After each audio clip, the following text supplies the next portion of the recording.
অন্নপূর্ণা যোজনা পোর্টালে বেশ কিছু নতুন অপশন যোগ করেছে রাজ্য সরকার। আগে শুধুমাত্র আবেদন ট্র্যাক করতে পারতেন আবেদনকারীরা, তবে সম্প্রতি পোর্টালে ক্লেম ও অবজেকশনের অপশনও যোগ হয়েছে। এর মধ্যে অবজেকশন বিকল্পের মাধ্যমে কোনো মহিলা অযোগ্য হওয়ার সত্ত্বেও টাকা পেয়ে থাকলে তার বিরুদ্ধে অভিযোগ জানানো যাবে। অন্নপূর্ণা যোজনার সুবিধা পাওয়ার ক্ষেত্রে বেশ কিছু শর্ত বেঁধে দিয়েছে রাজ্য সরকার। এর মধ্যে অন্যতম হলো কোনো মহিলা নিজে 10,000 টাকার বেশি আয় করলে এই প্রকল্পের সুবিধা পাবেন না। সেক্ষেত্রে কেউ যদি এই শর্ত পূরণ না করেই 3,000 টাকা করে পেয়ে থাকেন, তাহলে তার বিরুদ্ধে অভিযোগ জানানো যেতে পারে। অভিযোগের জন্য প্রথমে অন্নপূর্ণা যোজনার অফিসিয়াল ওয়েবসাইটে গিয়ে স্ক্রিনে দেওয়া যে ওয়েবসাইটটি দেখা যাচ্ছে সেখানে যেতে হবে।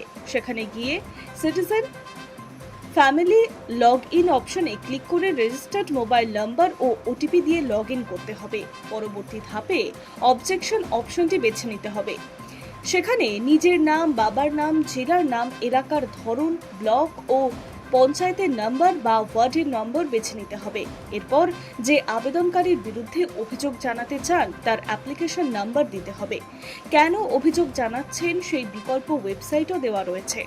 মোট 7টি বিকল্পের মধ্যে থেকে নির্দিষ্ট বিকল্প বেছে নিতে হবে এবং নিচে রিমার্কস লিখতে হবে। এর নিচে নথিপত্র আপলোড করার অপশনও রয়েছে। সেখানে আপলোড করে সাবমিটের অবজেকশন অপশনে ক্লিক করলেই অভিযোগ জমা পড়ে যাবে। এরপর সেই অনুযায়ী যথাযথ পদক্ষেপ নেবে রাজ্য সরকার।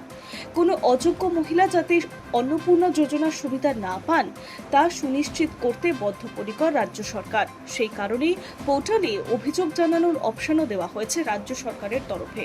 খুব সহজ পদ্ধতিতে সেখানে অভিযোগ জানাতে পারবেন সাধারণ মানুষ। Hi News network.